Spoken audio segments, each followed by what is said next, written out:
Bonjour à tous et à toutes. Un grand merci pour votre présence ici aujourd'hui. Je m'appelle Alexandra Getchou et en tant que directrice associée du Centre d'études en politique internationale de l'Université d'Ottawa, it is my great pleasure and privilege to welcome all of you to today's webinar on a topic that occupies a prominent place in the international relations literature and is also very close to the hearts of many CIPS members, and that is the relationship between international development donors and civil society organizations.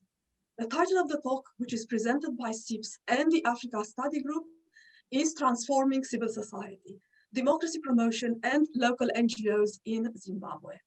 I am delighted to welcome our speaker, Farai Chipato, who is a CIPS postdoctoral fellow for the Changing Orders project.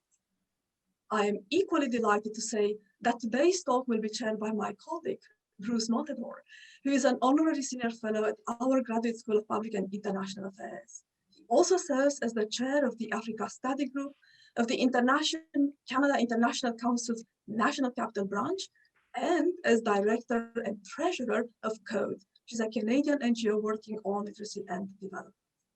Bruce has extensive expertise on Africa, having served as a member of the management board of the African Legal Support Facility, and prior to that, as executive director for Canada at the African Development Bank. These to name just a few of his high-profile appointments and achievements. So we are very fortunate indeed, and I am deeply grateful that he has agreed to chair this talk. Let me also say that today's event comes at a time when we at CIPS celebrate Black History Month. And I would invite you to please stay tuned because we'll have more exciting events celebrating this very special month. So please keep an eye on the CIPS website. For now, without further ado, let me invite Bruce to get us started. Bruce, thank you so much. Farai, thank you so much. And a very warm welcome all again to all of you. Thank you. Thank you very much, Alexandra. It is my pleasure to be back at the University of Ottawa from across the street, so to speak, at the Canadian International Council's National Capital Branch. It's my pleasure to be able to present this this speaker and the subject, and invite you to listen and then possibly formulate questions for it or for him. So Dr. Farai Chipato is, as Alexandra said, a CIPS postdoctoral fellow for 2020-2022 and for the Changing Orders project. He has a PhD in political science from Queen Mary University of London. His thesis research investigated the relationship between international development donors and local civil society operations in Zimbabwe, focusing on the promotion of democracy, good governance, and human rights. He also is interested in research on the areas of citizenship, resilience, and race in international relations. His future work will explore new African challenges to contemporary global order, working with Afropolitanism to examine trends in African philanthropy and social movements. He is also the reviews editor for the Review of African Political Economy. So his talk, as Alexandra described it, will explore the relationship between international development donors and Zimbabwean civil society organizations in the 2010s. I will turn it over to Farai. I just want to say, we will take questions. We will take questions at the end, but feel free to submit them during the talk, but to please use the Q&A function and not the hand raising function. That's too difficult to manage. So if you would please stick to using the Q&A function. Therefore, without further ado, I will turn it over to Dr. Farai Chipato for the presentation. Thanks, Bruce, and thanks, Alexandra. I'm just going to share my screen now, and hopefully we can get started. Okay, have you got that, Bruce? Is that yes, right? I think it works quite well. Great. Yeah, so my talk is titled Transforming Civil Society, Democracy Promotion and Local NGOs in Zimbabwe. And this is based on my PhD research, which I completed late last year. And you know, as has been said in the introduction, it's about thinking about the relationship between development donors and civil society in Zimbabwe. And my particular period is between 2013 and 2018. That's between 2 elections in Zimbabwe. And the focus in this relationship is particularly on the policy area of democracy, human rights, and good governance. These are policy areas that often are brought together in donor programming and also in the work of civil society organizations. So I was particularly looking at the changes that took place over this 5-year period, how the relationships between organizations changed, how practices of international donors and local NGOs changed, and also the kind of conceptual shifts that we saw in Zimbabwe, the new ideas, new ways of thinking about things that came into practice through the period. The research is mainly based on fieldwork that I conducted in 2018, like the first part of 2018, running up to the elections in Zimbabwe. I did just over 100 interviews and participant observation as well, workshops, trainings, events, that kind of thing. And so the overall argument of the talk is going to be that civil society in Zimbabwe, as a result of the relationship over this time period, was characterized by fragmentation, marketization, and internationalization. And so, I'll explain more about what I mean here as we go on. But I'm basically saying these were not positive developments. They brought up a number of issues. But there are also, concurrently, there were other kind of dynamics at play through the rise of digital activism, social movements driven by social media, and different donors, particularly African philanthropy donors, that provided some potential maybe for kind of transformational change that was more positive than the main developments that I identified. So firstly, I thought I'd provide some context about the situation in Zimbabwe. And I have a photo there of former President Robert Mugabe, who was this key figure in Zimbabwean politics for decades. And Robert Mugabe's party, ZANU-PF, has been in power since Zimbabwe gained independence in 1980. And contemporary Zimbabwean politics has been characterized by polarization between 2 key parties. So ZANU-PF, which has remained in power, and the Movement for Democratic Change, or MDC, which was created in 2000. And this emerged out of civil society, out of this kind of organic civil society movement around trade unions, church organizations, and human rights activists and lawyers. And since 2000, Zimbabwe has seen a series of political and economic crises emerging around land reform, elections, and economic mismanagement. So these crises have continued to kind of fluctuate throughout the past 20 years. And the key key point from my perspective is 2008 saw an election crisis as well as an economic crisis when ZANU-PF appeared to have lost the election, but then through violence and intimidation, ultimately managed to cling on to power. And this led to a government of national unity between 2009 and 2013, with both the main parties in government together. In the 2013 presidential election, Robert Mugabe won a landslide in a significant shock. This was a shock both to the international community, which was largely in support of MDC, and also for civil society organizations working on democracy, human rights, good governance, which were also generally behind the MDC. So this shock win is the starting point of the story I want to tell. And then, going through this 5-year period, the key event was the 2017 coup, which removed Robert Mugabe from office. And this was an internal struggle within the ruling party. But it was also crucially contributed to by social movements and mass protests, which helped to remove Robert Mugabe and install the current president, Emerson Mnangagwa. So, having gone through that context, then I want to think a little bit about the evolution of this relationship. So, after the 2013 election, there was a kind of reevaluation by international donors of the relationship they had with civil society organizations in Zimbabwe. And they'd been providing funding for a number of years, since the late 1990s at least, to a lot of these organizations.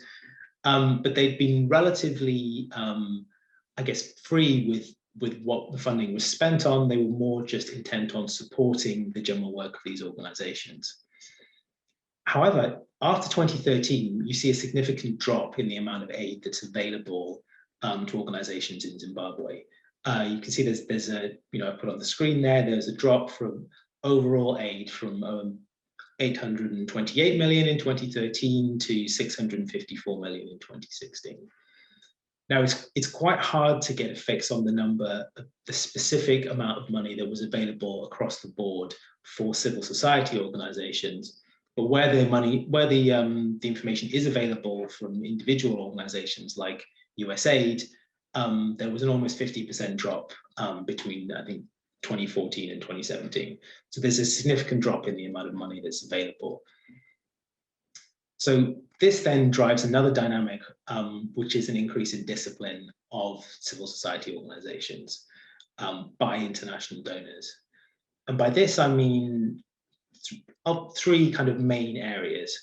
And this kind of emerged from the conversations I had with civil society operatives. The first is in terms of oversight. So you see donors requiring increasing number of meetings, increasing amounts of paperwork, more administration, and a general feeling of suspicion of civil society organizations, like they need to keep justifying themselves. And this required an increase in the amount of administrative capacity necessary to access donor funding, and just more time spent managing relationship with donors rather than delivering programs on the ground. The second element of this discipline is through capacity building. Capacity building is this concept which is kind of used across international development. It's basically training, ways to build specific capacities that are thought to be lacking, often in local organizations or in government. But what I saw in Zimbabwe during this period was that NGOs were increasingly pressured to do capacity building, which sometimes they didn't want, or they felt they didn't have the time. And so it became this way of donors controlling organizations. People told me that one of their donors would call them up and say, "We have a workshop tomorrow, you have to go to it." And there's this kind of implicit threat that if you don't do what you're told, then you'll run out of funding. And this changes the way people operate. It changes their orientation, makes them spend most of their time thinking about how to deal with the donors. And then the third element of this disciplinary drive is the use of intermediaries. And this is a growth in channeling funding from international donors. And by international donors here, I'm talking about USAID, UK aid, Swedish embassy, and also United Nations organizations, those kind of organizations. Rather than directly funding Zimbabwean organizations, they increasingly funded them through intermediaries. And these could be private sector consultants, or frequently they were international NGOs. And by adding in these extra layers, and then often using these international NGOs to create consortia of organizations, it creates these new internationalized structures for programming. And what this means is that Zimbabwean organizations are increasingly caught up in these international networks, and they're oriented towards this kind of supply chain of work, rather than necessarily thinking about working within Zimbabwe and thinking of a kind of broader based program for transformational change. It becomes all about the projects which are delivered through these intermediaries. And the intermediaries are then able to keep a lot closer tabs on the on the Zimbabwean organizations than the donors used to. So there's a kind of extra watchdogs being added in there. So kind of all these elements led to Zimbabwean organizations feeling more fragmented, but also more constrained in the kind of actions that they could take. Second kind of element in the evolution of the relationship I see is the increasing marketization of civil society and thinking of things in terms of entrepreneurship. So it's been noted in a lot of work on international development going back for decades that a lot of NGOs push market-based solutions to particular issues. But what I'm saying here is it's not necessarily about pushing market-based solutions. It's about acting as a market actor, as an NGO. So particularly consultants I spoke to, consultants that worked with international donors and provided training, were using this model of the social enterprise, this idea that NGOs need to be enterprising to go out and find new funding streams. And so this then creates a kind of contradictory dynamics where NGOs are supposed to be working together to promote democracy, human rights, good governance, but at the same time, they need to compete with each other in order to get funding. And as the funding is reducing, the competition becomes more fierce. And this adds to the fragmentation. And also it starts to create a situation where it's more like a market, it's more like an industrial sector than it is a space for social transformation, a space to change things for the better. So the next kind of element, I suppose a parallel process which is going on alongside this, is that while many of the existing NGOs, human rights organizations, electoral watchdogs, those kind of organizations that have built up over the previous years, they were caught up in the dynamics I was just talking about. There was an increase in new kind of social movements which were emerging at the same time. And these were driven often by social media. So I have a picture here of Itai Dzamara, who was the leader of a movement called Occupy Africa Unity Square, which emerged in 2014. And this was the first of a series of movements which drew on often disaffected young people in cities, although in some rural areas as well, and were able to create quite powerful protest movements which suddenly emerged through social media sharing rather than through established organizations. So these kind of movements didn't have offices, they didn't have administrators, they just mobilized people through their social media networks. And this new activism kind of arose in response to what was seen as the lack of dynamism of traditional NGOs, and it galvanized a new civil society energy. At the same time, this meant that these activists didn't really care for engaging with international donors in the same way that other organizations had in the past.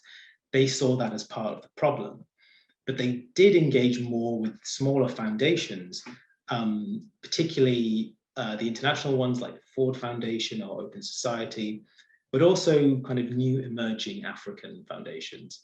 And there's one in particular that I focused on in my research called Trust Africa, which is an African-based foundation, which got a lot more involved in the work on the ground and was particularly focused on building movements. And this idea of movement building is quite different from the perspective seen from traditional donors, which is often more about building up organizations which can deliver programs or specific discrete projects effectively. So this parallel kind of dynamic I see as perhaps having a more positive drive for change, even though it still gets caught up in a lot of the same things that I was talking about before, particularly the market incentives and the fact that even these social movement activists still feel the need to engage in entrepreneurship because there's such a lack of money, both in terms of funding, but also in the broader economic crisis that Zimbabwe has been caught up in. So as well as these kind of issues then, I also see a transformation in concepts and ideas. And I've identified three main ones to talk about here. There's a lot of other stuff I talked about in my thesis, but For now, what I want to think about is the rise of kind of three elements. The first is a movement towards socioeconomic rights and gender issues. The second is a movement to active citizenship. And the third is a focus on this concept of resilience. And I'll go through each one and kind of talk a little bit about what I mean there. So firstly, with socioeconomic rights and gender rights. So there's a feeling after the 2013 election in Zimbabwe that there'd been an over focus on human rights as political rights. This because the government was so authoritarian, and because people in civil society felt threatened when they were attempting to challenge the government, the focus was on things like freedom of speech, freedom of association. What the lesson that people learned from the 2013 election was that ordinary people didn't really care about political rights, that for them it was more about the practical issues that affected them. So, having infrastructure which worked, having access to water, access to food, jobs. So there was a push among international donors to start moving in the direction of socioeconomic rights. And this was quite good for some civil society organizations in Zimbabwe that had been more interested in these issues and failed to get funding up until that point. So organizations like USAID in particular started to produce papers talking about how socioeconomic rights need to be integrated in democracy and governance work. However, the problem that emerged here is that this happened in a very uneven manner. So while there was a lot of talk about it in practice, there were still kind of divisions between them. I spoke to some vendors organizations, like vendors unions, that were becoming increasingly prominent, and other organizations that worked in that kind of area. And the same example kept coming up, where people said, if you have a vendor who has their produce stolen by the police or is beaten up, international donors aren't really interested in them, but they are interested in the human rights activist who gets arrested because they insult the government. So there was this idea that while supposedly these things were being integrated together, actually it wasn't happening. And this, at least for local organizations, was a kind of an example of the lack of ability of international donors to actually bring about real change. And a kind of the reason I brought in gender as well is because at the same time there's a shift towards thinking about things in terms of gender. So integrating gender initiatives and perspectives into programming which had previously been kind of gender blind, I guess. So if all the organizations working on democracy or human rights had to put in gender components to their programming, this the idea was that it would be good for women's organizations, but some of the particularly feminist activists I spoke to said that they felt it was diluting their agenda. So suddenly everyone was doing gender, even though they didn't really know much about it. And a lot of the funding was then just going to organizations which were not really focused on women's issues. At the same time, issues of gender were actually subverted so that women's organizations that were trying to work on empowering women were being told to stop talking about women all the time and involve men as well, because gender is about men and women. So you have this kind of subversion of the agenda. And for some of the activists I talked to, they actually said, we're not going to talk about gender anymore. We're all about women. This is, we need to have a more kind of radical approach to this. So again, there's a shift which is supposed to be dealing with kind of important issues, but it's not actually doing, it's not necessarily doing the job. The next kind of conceptual shift I want to think about is this move to active citizenship.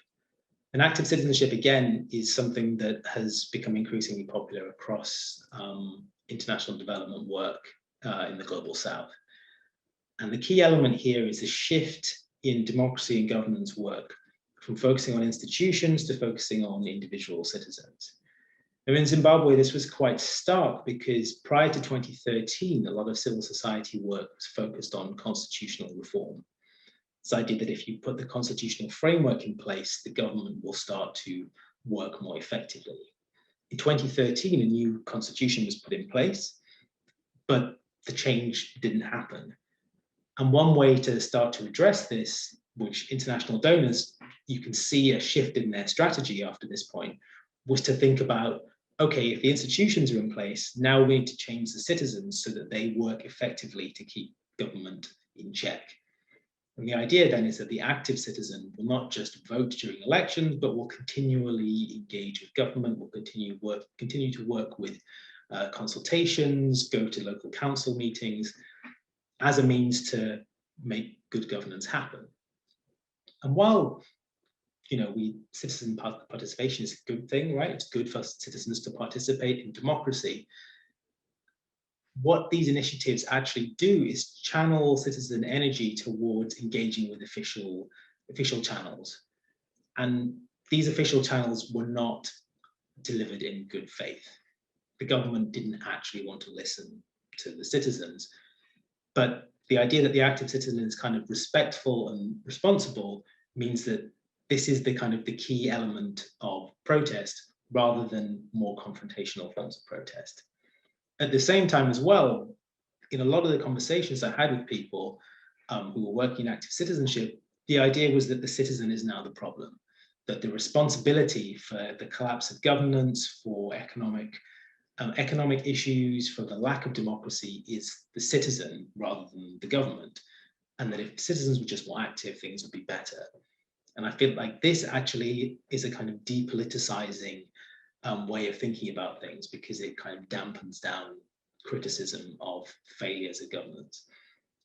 So at least from my perspective, I felt like active citizenship, even though it was sometimes mobilized by more radical activists, still felt like a kind of a disciplinary mechanism, a way to make citizens, a way to form citizens in a way which is more conducive to governments rather than challenging to governments. And then the final element I want to think about is resilience. And there's kind of a lot more I can say about resilience. It's a kind of complex area, but for the kind of breaking it down a little bit, in terms of Zimbabwe, what resilience was a means of transforming work in rural areas, particularly around development, but also good governance. And what resilience is in terms of international development, or what is the kind of the key element of resilience, is its adaptation in response to crisis.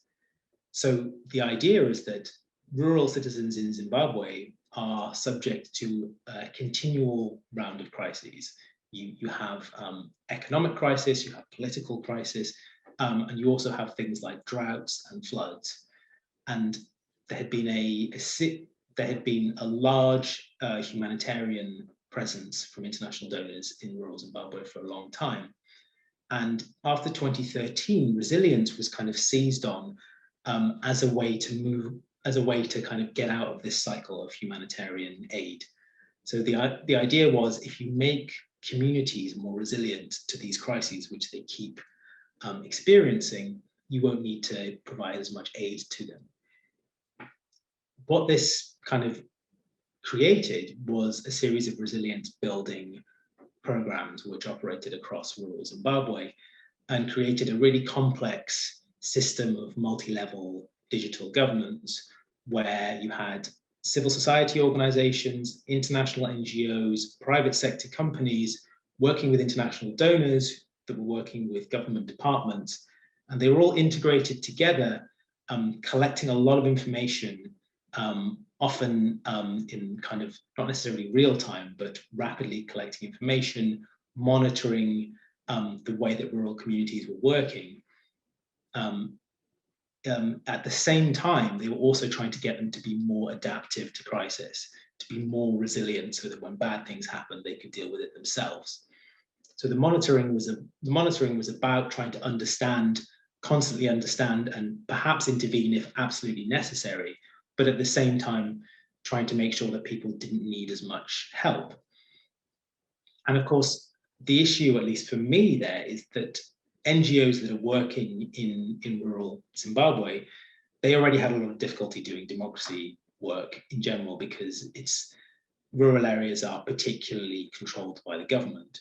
But in this kind of system, the resilience system, NGOs become part of this networked government architecture. And it then becomes very difficult for them to challenge anything because they are part of the governance system themselves. At the same time, the rural resident becomes kind of responsible for looking after themselves, for adapting to crisis, rather than them looking to government to transform things, not merely just to help them out of a crisis, but actually to make their lives better. And from my perspective, despite the rhetoric around resilience in rural Zimbabwe, it felt like this was almost like a recognition that there was nothing you could do to change anything. So that's those are the main issues that I'm bringing out today. Obviously, there's a lot more I could say, and maybe I'll kind of flesh out some of these things a little bit more in the Q&A. But for the conclusion, I wanted to think about the wider perspective and what Zimbabwe means for kind of wider thought about civil society and international intervention. And I think a lot of people who've studied other cases will see that the Zimbabwean case is actually very similar to others, but it kind of happens on a delayed timescale. A lot of the things I'm talking about that were happening after 2013 had already happened 10, 15 years earlier in places like South Africa or Kenya or Nigeria. But I think the key things that are important for me is this entrepreneurial drive in civil society. I think that as NGOs are increasingly being seen as a kind of sector of the economy, you can see that they're not about change, they're just about reproducing this NGO sector. And I actually had some NGO people say these things to me. One conversation that I found kind of particularly affecting was someone basically said something to the effect of, I'm not sure if this system is actually here to change anything, or if it's here just to provide people like you with jobs. And I can't entirely refute that idea that, while I'm not saying that everyone who works in international development is just in it for the money, there is a sense that it's creating an architecture which is perpetuating itself rather than actually changing anything. Moving back to this internationalization of civil society, I think now you see that there are networks of civil society organizations across the global south that are often more in contact with organizations in other countries or international NGOs than they are with people in their own country. Because, similarly to, I guess, international business, international kind of global civil society is now this architecture which is kind of transcending what's happening in countries. And this means that you do get this sort of gap where civil society was supposed to be about engaging with people on the ground, but actually it's now this global architecture. And I think the final thing is you do see increasingly across the global south this shift towards thinking about the responsibility of the citizen, about whether the citizen is resilient, about whether communities are resilient, or about whether they're active enough. And this kind of plays into the market side of things as well. It's that you need to kind of think about yourself. You need to work in an entrepreneurial way. You need to make yourself more adaptive to the situation that you're in. And to a certain extent, I think this is a kind of symptom of the failure or some of the failures of the promotion of democracy, of human rights, is that over the past 30 years, this architecture has been created to try and push things forward. And if anything, democracy now seems to be in a more parlous state than it was, at the end of the Cold War or even 10 years ago. So my overall, I suppose, takeaway is that all these dynamics kind of question the entire project of democracy promotion by Western international donors and international development. And we have to really think about, if any sort of change that we're seeing, and it's pretty limited, but any change we're seeing comes from kind of more spontaneous activism, social movements which don't really engage with Western donors. And this picture here I have is from the recent Sudanese revolution in 2019, which was similar, I guess, in some ways to some of the protests in Zimbabwe. This kind of thing doesn't come from NGOs taking international donor money. This is something else. So then we have to wonder, perhaps this is, if not necessarily doing more harm than good, but if democracy promotion actually is something that we should even consider getting rid of because it's not doing what it's supposed to be doing. And it's been in crisis for such a long time now that we really have to fundamentally rethink what's going on. And I will stop there. Thank you.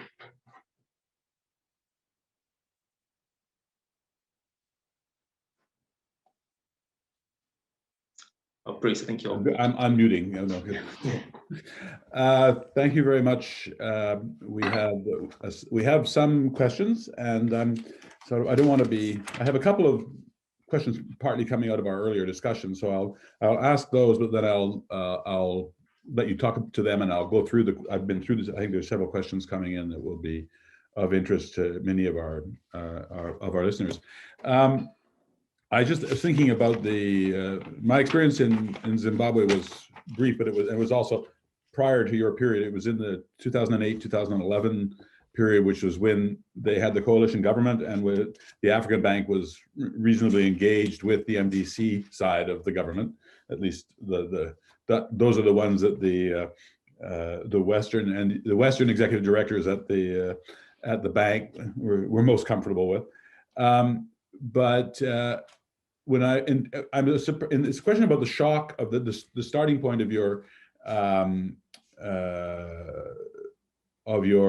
period, the 2013 election, which you described as a shock, and when I went back and looked at what people wrote up about it, I mean, in some ways it was like there was a big divergence always between the MDC and ZANU-PF. That ZANU-PF was much stronger in the rural areas, where, depending on who you're arguing, that the ZANU-PF had more muscle in both senses of the word than MDC. And so the argument was that the reason for the MDC's defeat was that there were too many dead people voting in the rural areas and not enough young people being allowed to register in the urban areas. So I think, and that certainly is consistent with what I remember hearing at the time.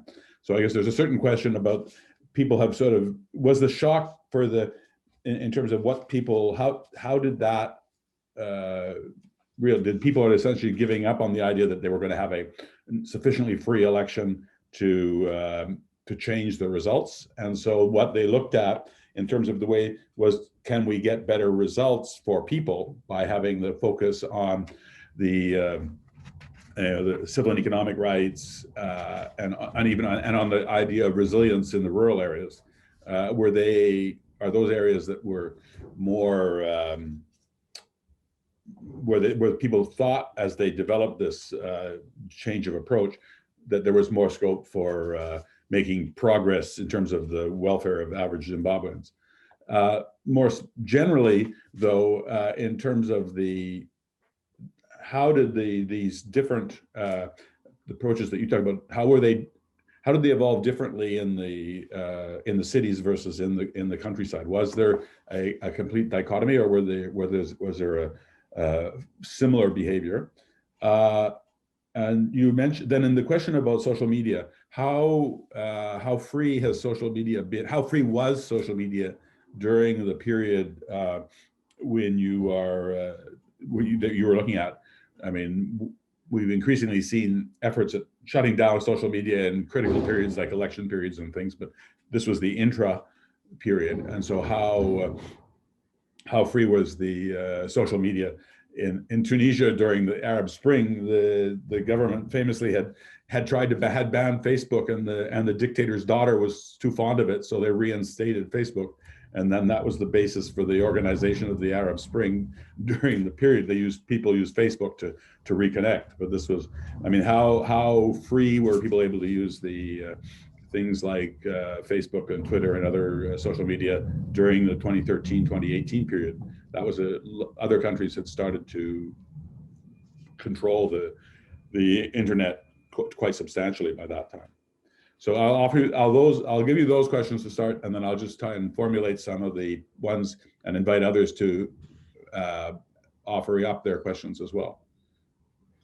Okay, thanks, Bruce. So yeah, on the first one, like I guess like, why did they move towards active citizenship or resilience? Was it kind of seen as more impactful?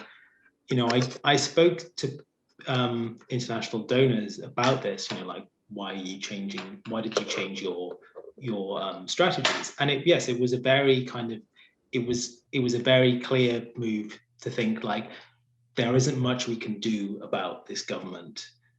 We're stuck with them now. What can we do then? Where are the areas where we can have an impact?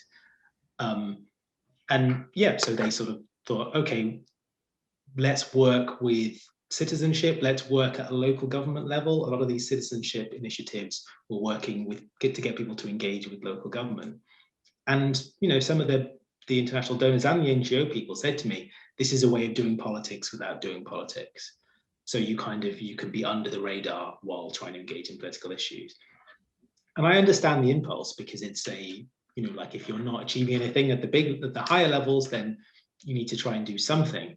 But I feel like this doesn't necessarily drive you towards anything bigger. It doesn't really address the fundamental issues of what's at stake. And some of the social movement activists, I guess, felt similar in that, you know, this was just almost accepting defeat. So I think that's from where I'm coming from there. Now, in terms of the city versus the countryside, there was a very clear split there. So all the resilience work was in the countryside. I think there were no resilience programs in urban areas, and the majority of the citizenship work that I came across was urban. And I think this was one of the international NGO people I spoke to explicitly put it in terms of Mahmoud Mandani's Citizen and Subject, basically saying that people in the cities are citizens, people in the countryside are subjects. They don't have this kind of political awareness that people in the cities have, so there's almost no point in trying to do that citizenship work with them, which I found to be a kind of quite a striking way of portraying them. I'm not necessarily sure that that's true, but I think there is a certain extent to which that's how the work played out from international donor perspectives. And finally, on the social media issue, social media was very free at the time I was there, but I was there at a very specific time. So it was in between the coup and the 2018 election. And the government was there were a lot of international eyes on the government, and they were keen to demonstrate that they changed and that they were more open. So it was a very good time to do research, because people were willing to speak to me. But following that election, the government then cracked down a lot. And, you know, subsequently, people in civil society have said to me, like, this is even worse than under Mugabe now.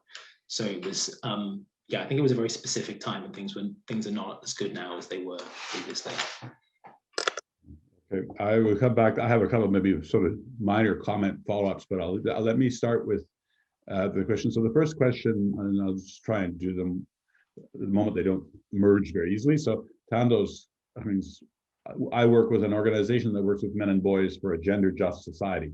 And we find ourselves with as much work as donors, partners, so much work as donors and partners push for male engagement on gender and women's rights issues. From your study, what was the outcry on? Why would gender be considered an unfriendly approach and the preference be women's rights? I think that was sort of, as I understood, maybe it's a reflection on your thing that the women's groups thought that the approach to gender was squeezing them out, as it were, or invading their turf. Maybe it'd be a better way of describing it. Okay, well, I'll address that one. So I think you know, this is quite a complex issue, and I didn't you know, I didn't give maybe as much time as I could have done, because there was a debate between some of the women's organizations I spoke to, or some of because some of them were, you know, they build themselves as gender organizations, and I think this is quite a kind of big divide here. I would say that, you know, as someone who's Zimbabwean and grew up in Zimbabwe, that it is a deeply patriarchal society, and there are a lot of issues that need to be addressed in terms of that. And a lot of the women I spoke to who worked in NGOs had great difficulty, just in terms of not being respected and not being able to do the work they wanted to do. While I don't think they necessarily had a problem with gender as a framing, it was more just the fact that gender initiatives were being spread everywhere, and suddenly everyone was doing gender. And in a sense, once gender becomes a part of everything, it then doesn't have any kind of edge to it anymore. It just becomes diffused into the broader programming. And so this was the argument that some of these organizations made to me. Now, I did have other people I spoke to, like our questioner, who said, actually, gender helps to engage men and boys. And if you don't engage men and boys, then we don't get anywhere with promoting women's issues. But there was this kind of quite clear, at least from the gender and women's organizations I spoke to that were working in the democracy and governance space, they felt that this drive for gender-based rather than women's-based work was diluting their agenda. And I'm sure there'll be some disagreement on that, but that's what came out of my research.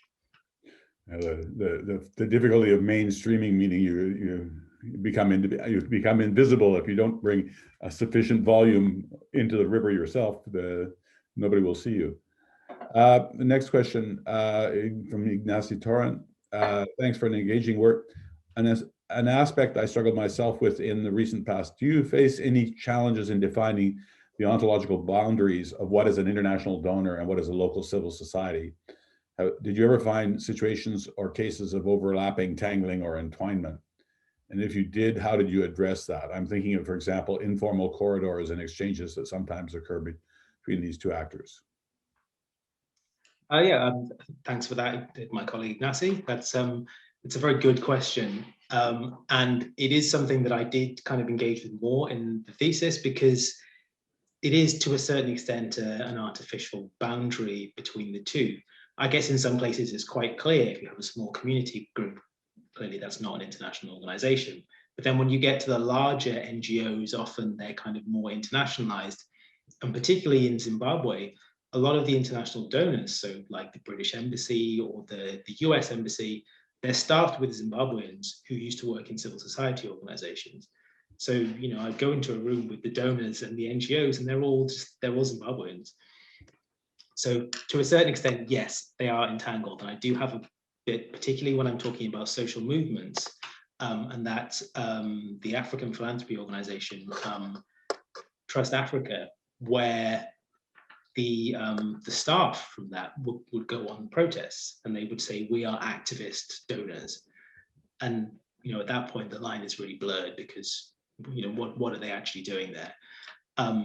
And I think it's a kind of an important thing. And one of the elements of this internationalization is that it's increasingly difficult to draw these boundaries effectively. Okay. The next question, I'm not sure exactly I understand it, but okay.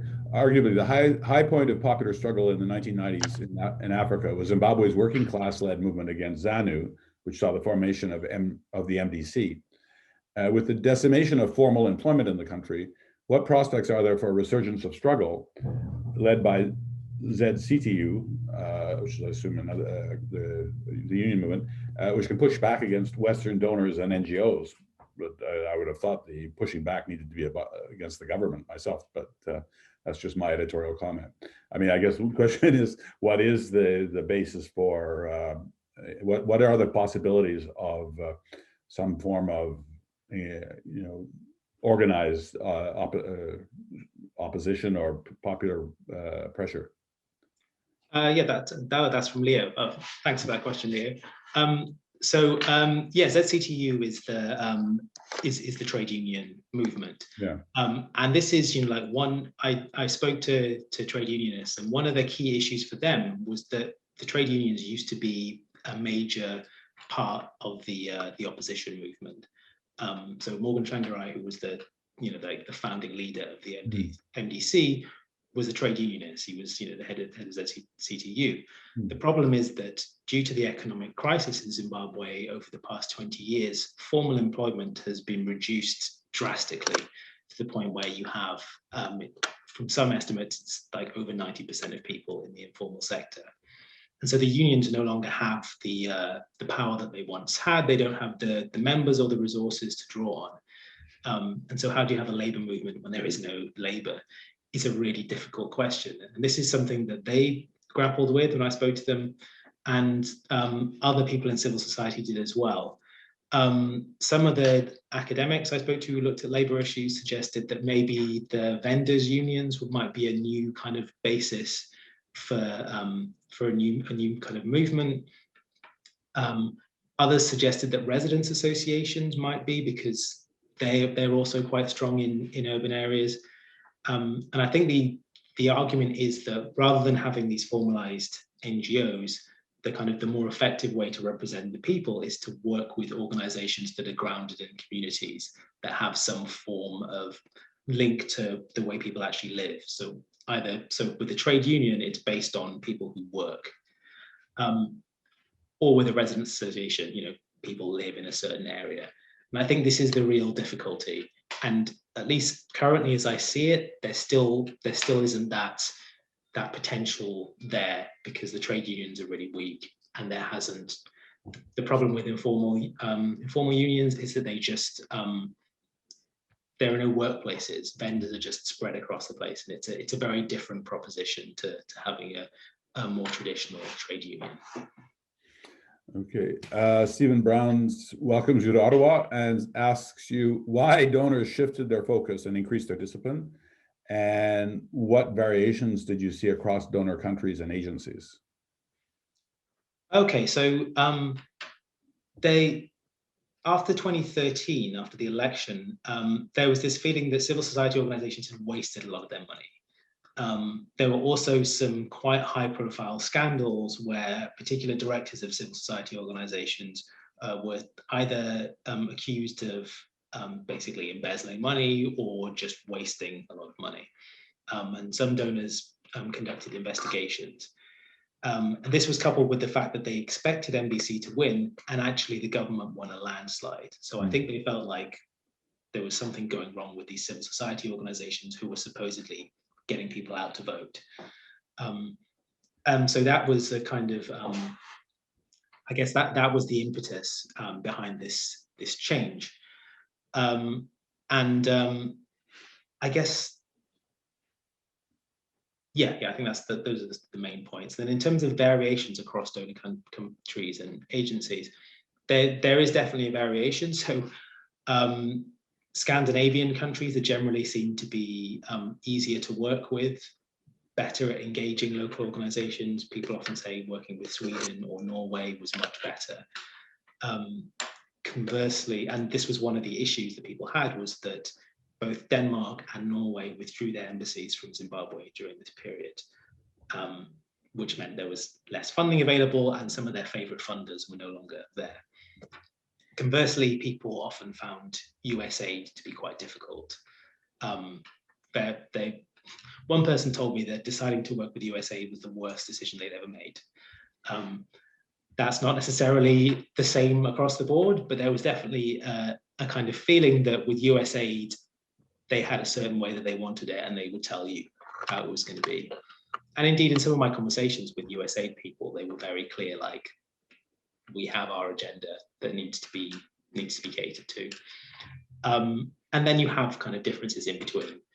And as I said, the foundation, so people like Ford Foundation worked with quite a lot of organizations, and people really liked those small foundations. They had a lot less money available, but the money they did have was given with a lot more discretion. So it was just like, we like your organization, here, have some money, use it as you see fit over this period to support what you want to do. Whereas, for instance, the UK or the US would say, this money is for these very specific purposes only, don't spend it on anything else. And that's a lot more difficult to do what you want in those circumstances. Okay. Then the Kim Machipisa to ask whether you believe that the scope of active citizenship can extend to diaspora populations, particularly with regard to an alternative form of funding through a new form of civil society.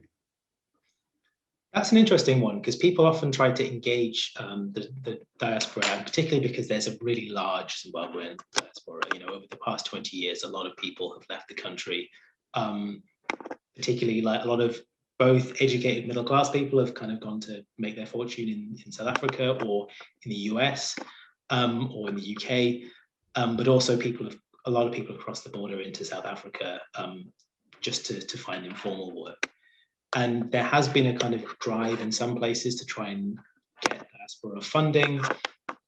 I don't think it's really come together yet. And the longer people are in the diaspora, the kind of the less connected they often are to what's going on at home. So I think that, you know, it would be great if that could be mobilized more effectively, but I don't think the scope is there yet. And there is also the issue, you know, as a member of the diaspora myself, the government is aware that a lot of people in the diaspora are not their supporters, and they do try and keep them at arm's length as a result of that. Okay. On the this one, I'd be interested in hearing this too, a little bit more about the role of African philanthropy, but in particular, do they target institutions particularly in the time of uprising or revolution? This is from Abir. Or so, I guess, are they around continuously? Well, this is like African philanthropy is I guess it's a kind of emerging phenomenon. Like it's not as old as kind of Western philanthropy. And I think so. Trust Africa, who I talked about, are fairly unusual in the way that they work. The more high profile ones tend to come through individuals who are particularly wealthy. So like the South African president Cyril Ramaphosa has his own foundation, or there are some really big Nigerian entrepreneurs who also have their foundations. Of course, the issue there is that business people who have a big foundation are probably less likely to support revolution because that's disruptive. That seems a reasonable assumption. Yeah. So I think currently, at least, there aren't the kind of foundations which are, I guess, removed from business activities or, I guess, incentives that require them to be more conservative, apart from kind of smaller ones like Trust Africa. So you're unlikely to see philanthropists doing much to change things, at least in the short term. Although my current research is kind of looking into that a bit more, and I'm not as knowledgeable about African philanthropy as I might like to be. Okay, and this is, I guess, a little bit. So, are the alternative donors who are involved through digital activism seen as a threat to the INGO agendas? No, I think they see it as, I guess, having different roles. So the smaller donors, like the foundation donors, will often work with the larger donors, or at least coordinate with them. But I think they just see it as like larger donors. One of the things they said to me was one of the reasons they moved towards having intermediaries. It was that it was very expensive for them to manage individual contracts. So if they want to support, 50 civil society organizations, there's a huge amount of difficulty and paperwork involved. It's much easier for them to say, this international NGO will give you all this money. We have one contract, you support 100 civil society organizations. So I think if a foundation wants to support small, like activist stuff, USAID is like, that's great. That's not the kind of thing we're doing. Okay. So now, Emily Wills, the power dynamics and question about monitoring and evaluation procedures as perceived and understood by civil society organizations, which I know in many circumstances are seen as disciplinary tools. Does this fit under the capacity building force that you discussed? What kinds of contestation was there around these issues? Speaking of somebody in another NGO, where if we have giving government money to civil society in a developing country, the Treasury Board unfortunately expects us to have to report on how the money gets spent in whatever country we're dealing with, and that I'm sure that a lot of the pressures from the civil society organizations face is it's inevitable that when you have multi-levels of people donating, like the governments to one set of NGO, or to a government department, to an NGO, there's going to be accountability, and that those reporting requirements become a burden, or are perceived as a burden. But what scope is there for, when you talk about capacity building, is it about the capacity, in fact, to manage their own, the civil society's own affairs, the move towards capacity building, or is it beyond that in the broader policy, broader society and economy? Well, I think so. The monitoring evaluation thing is a key thing, and I guess that's not necessarily about capacity building. That's something you have to do whenever you get money. Although often capacity building will be in the form of teaching you how to do monitoring and evaluation. Yeah. But yeah, there's not, while a lot of people were unhappy with both the fact that they had to do all this quite onerous paperwork and the way it was transforming their organization, there wasn't much pushback. So the things that people said to me were often very minor things. I remember I had one conversation where someone said they were annoyed by the fact that the donors would kind of talk to them in this language of partnership, when they said, these are donors, they're telling us what to do, but they're also telling us that we're partners. And I think she said, on a very minor thing, they did this monitoring evaluation spreadsheet for the donors, and they put donor in one of the columns, and the donor sent it back to them and said, don't say donor, say partner. And she sent it back to them and said, you are our donors. Don't try and make it look like we're partners. You're telling us what to do. So that's the kind of most minor level of resistance you can get, really. But I think that's the kind of scale that we're on.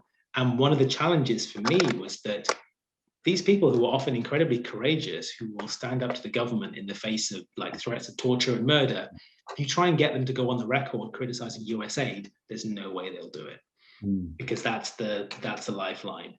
Yeah. And so there's definitely a limit to how much they're going to push back on these things, because without a lot of these organizations, without the money, they're not going to be able to continue staying open. Yeah, indeed.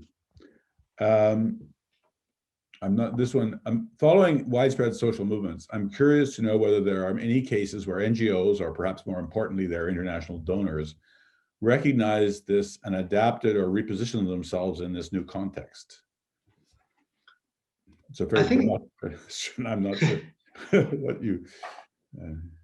Well, I guess the thing is that with the new social movement, they're not set up to engage with the larger donors. So you would see a lot of meetings with them, because whenever there's anything kind of exciting going on in civil society, the donors want to get involved. Yeah. So there was this movement, #ThisFlag, 2016. Pastor Ivan Maurier, who was this kind of international figure that I think became quite well known. And he did take meetings with ambassadors and that kind of thing.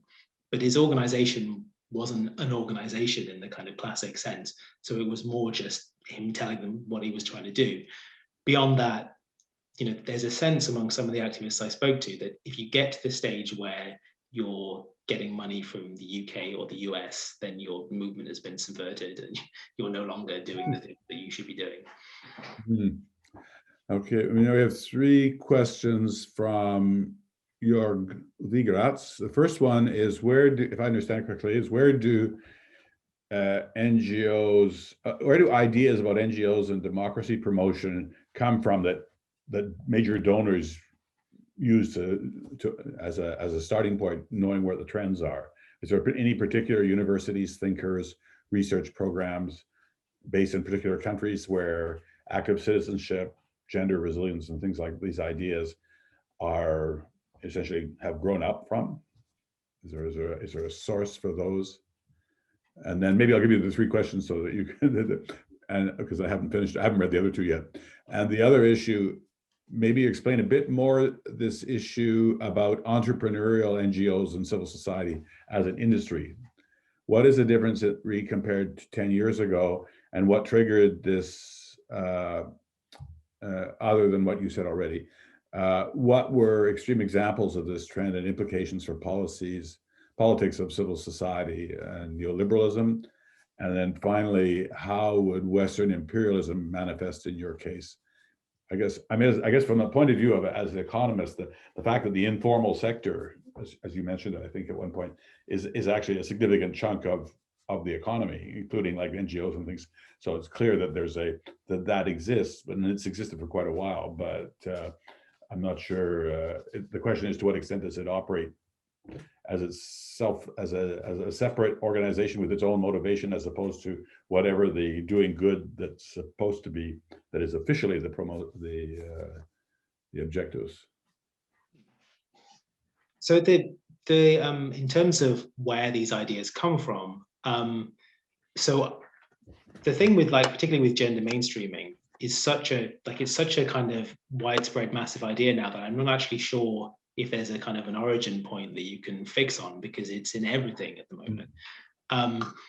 Similarly with active citizenship, I mean, you get sort of think tanks and things that talk about it. In terms of resilience, there are specific centers that I can't recall at the moment, like research centers on resilience, but also you see about 10 years ago, particular people in like the World Bank, the IMF, no, not the IMF, I think it's specifically the World Bank, and also the EU development operations. They have strategies on resilience. And there's a huge amount of academic work going on across, across various different countries on resilience. And then there's also kind of related ideas on adaptive programming, and there was this drive for doing development differently, I think it was called. And you see some think tanks like the Overseas Development Institute in the UK that were promoting these kind of ideas. And this is, I think this is kind of part of a broader movement to try and shift development, because there's this sense that it's too rigid and too focused on institutions, and that it needs to kind of find a more agile way of working. I'm not necessarily sure that that's either coming through or that it's working, but I think those are some of the places that it comes from. But these ideas are very kind of diffuse, and it's hard to pinpoint where they come from. Yeah. In terms of the entrepreneurial NGOs, I guess talking a bit more about it, there are kind of two things here. So the first thing is that this was being promoted by donors, but actually there weren't that many NGOs who were managing to achieve this, because it's very difficult. So in Zimbabwe particularly, because the economy is, what's left of the formal economy is so intertwined with the ruling party, that if you're trying to get donations or money from businesses, it's very difficult if you're promoting democracy to get a business who wants to work with you.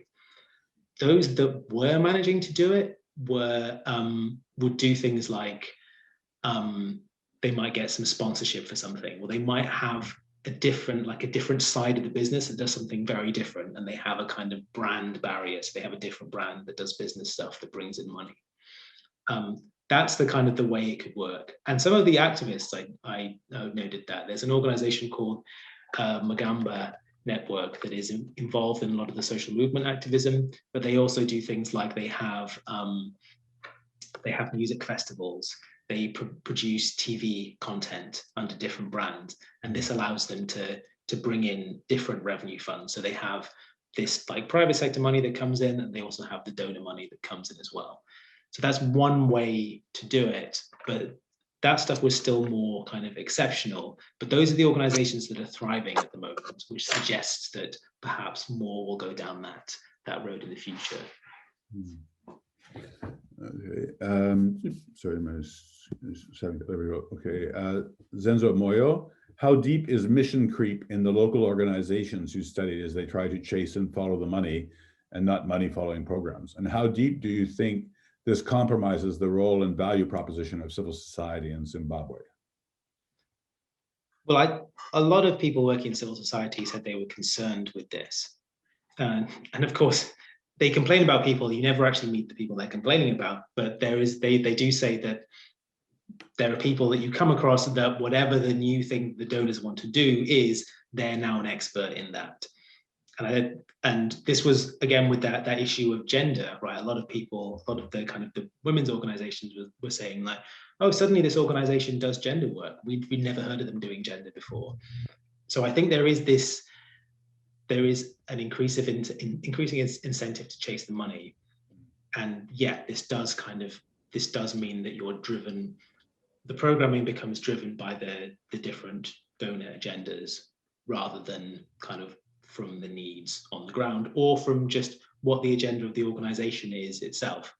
And yeah, some people, told me that they had a real struggle saying, like, we set up this organization to do this specific thing. We can't get any money for it. Do we close the organization or do we try and shift more towards donor priorities? I think it's a real difficulty for a lot of organizations. Okay, Alonso Ramos, working with NGOs in Honduras after the coup in 2009, I've heard similar feelings from staff in several NGOs who express that working with USAID is more of a cost than a benefit. From your interviews, did you get any recommendation in order to make this donor-beneficiary relations easier to deal with? That's the magic formula.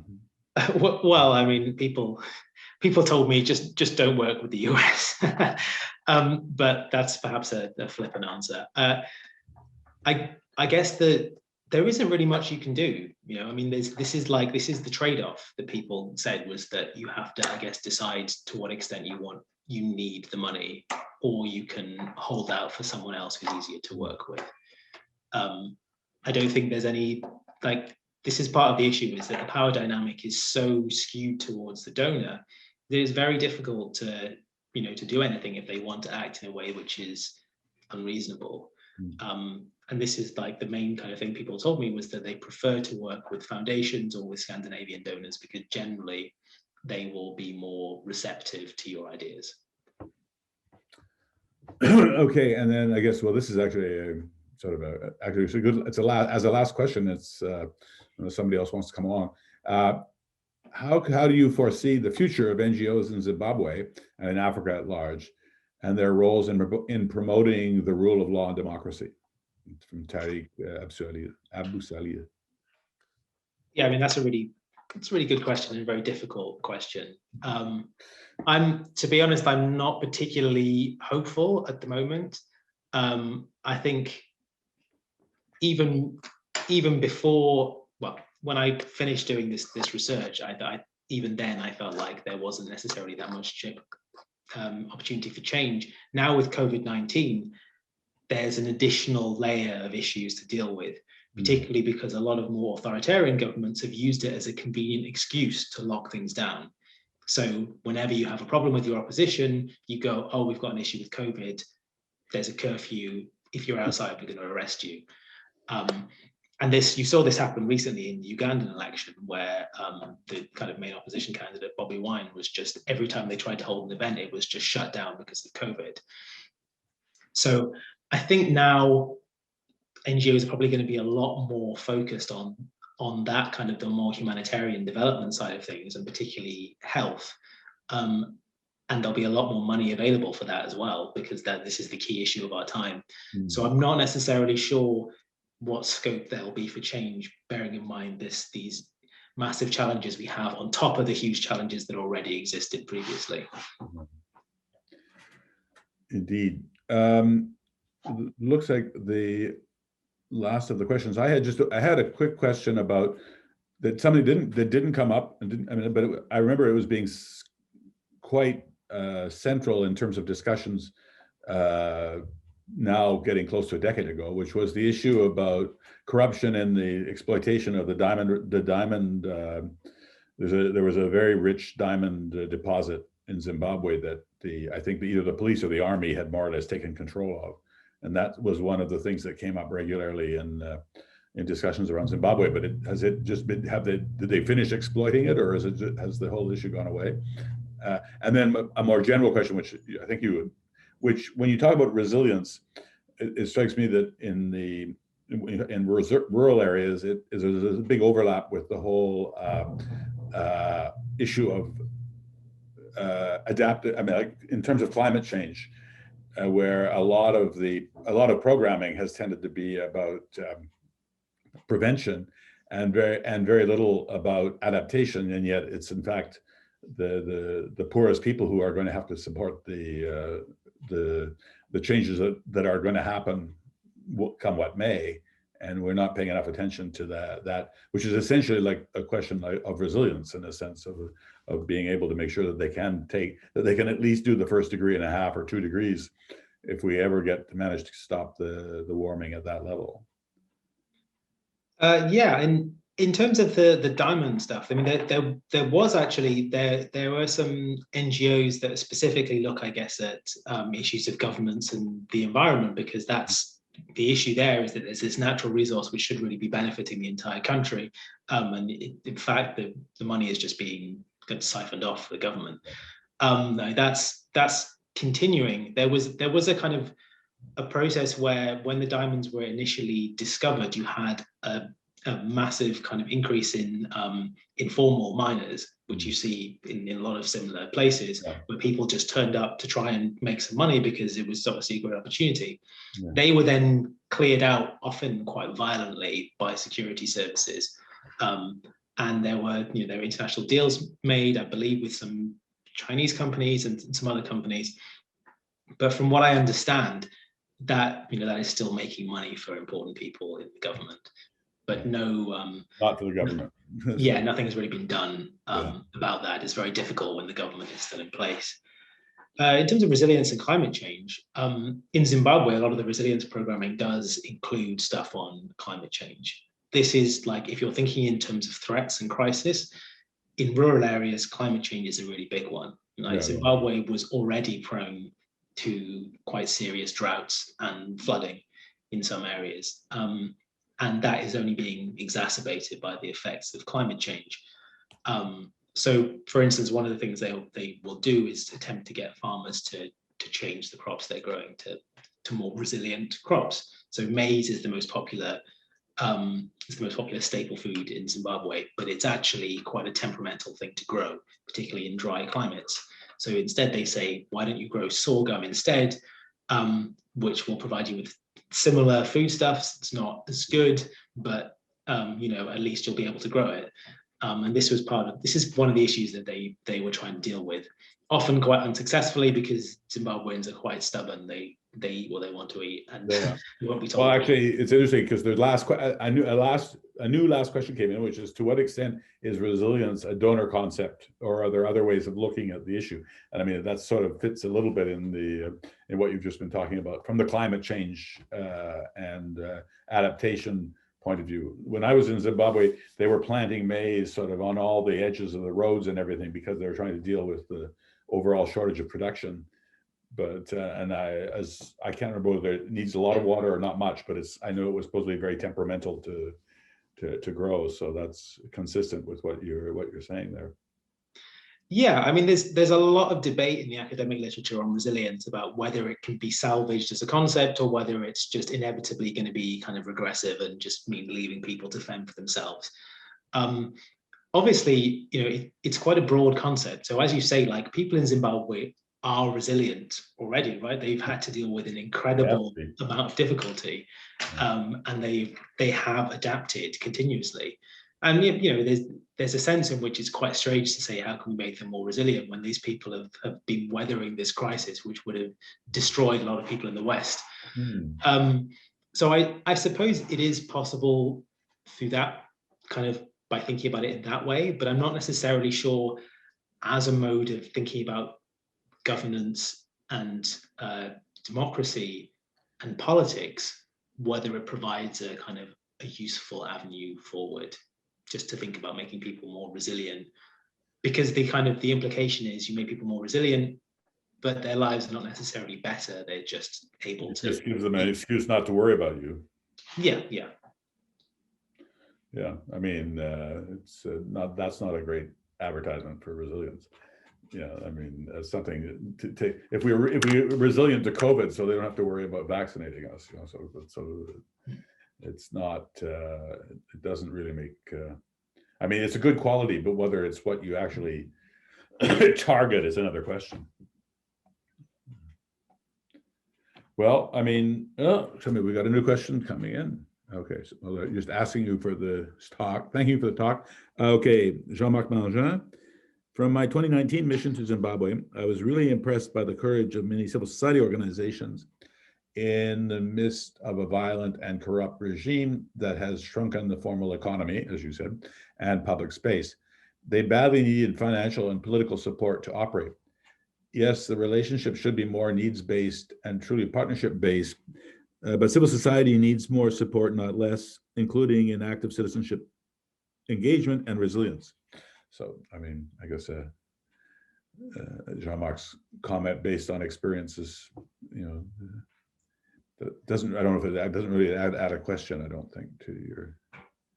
Yeah, I guess I can respond. I mean, this is, I suppose, the dilemma for someone like me is that, yeah, like most of the people I spoke to were incredibly impressive people who often put their lives at risk in the name of these principles, and the work they were doing good work in very difficult circumstances. So I suppose the issue is, I'm wondering whether the whole system itself is perhaps not fit for purpose. And while I can totally understand on an individual level how, yeah, you fund this NGO and it provides human rights lawyers that people need when they're protesting, that's really important. But the overall system is not delivering the change which is necessary. So I suppose from that level, I'm thinking, is this really working anymore? Or do we need something fundamentally different?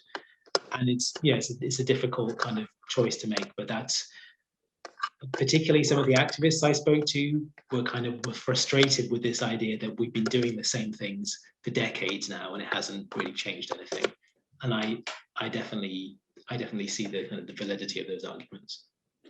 Yeah, no, it's well, I mean, that's the challenge. I mean, it's not there's no obvious endpoint to this and to many other development questions, mind you. This isn't this is as much more, perhaps more political than political development than economic development, but it's still you can have the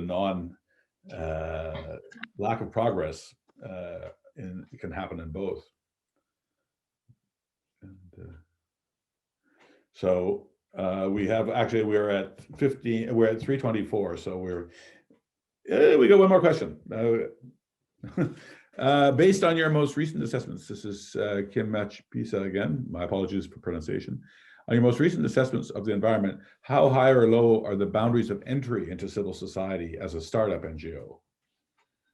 Well, I spoke to some people who were just starting out or had very small NGOs. And from the sound of things, it was incredibly difficult.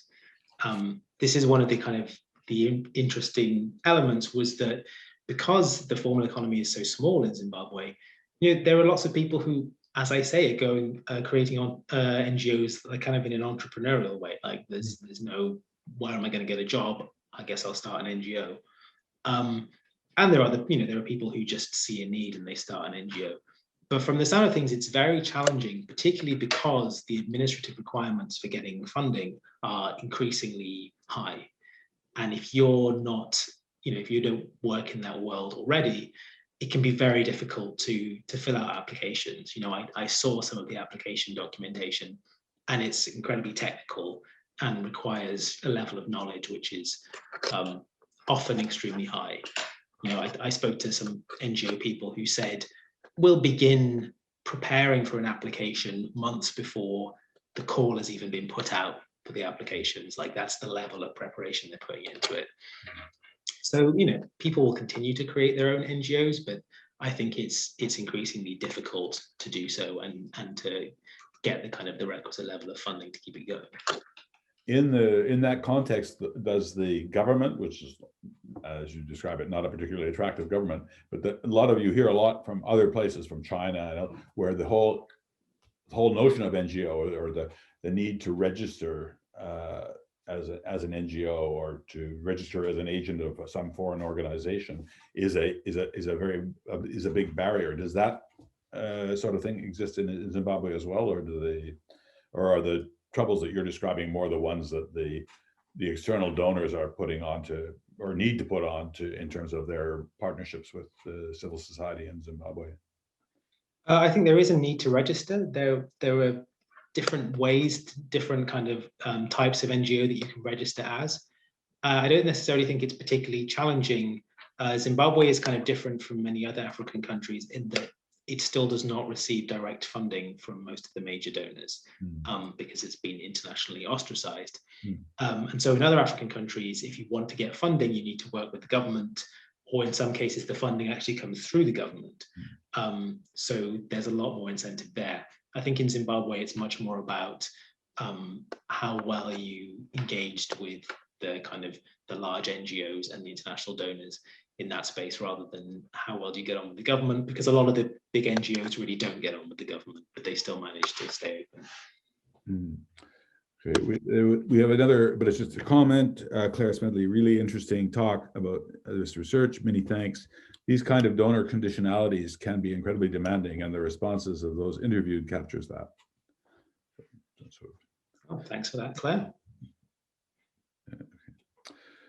Well, I mean, if I'm not going to invent more questions to keep you here for another 3 minutes, I guess I should thank on behalf of CIPS and Alexandra. So thank you very much for the presentation, and wish you good luck in carrying it on and doing the further work and the related work that you've already undertaken.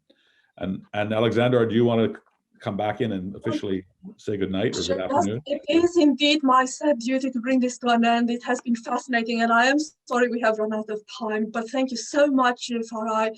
Thank you, Bruce, for a fascinating webinar. Thanks to all of you for joining us. Thank you for your very interesting questions and comments. I do hope you will join us again soon for more exciting CIPS events. Please keep an eye on our website. Please read our blog and follow us on social media platforms. But for now, all I have to say is have a great afternoon, everyone.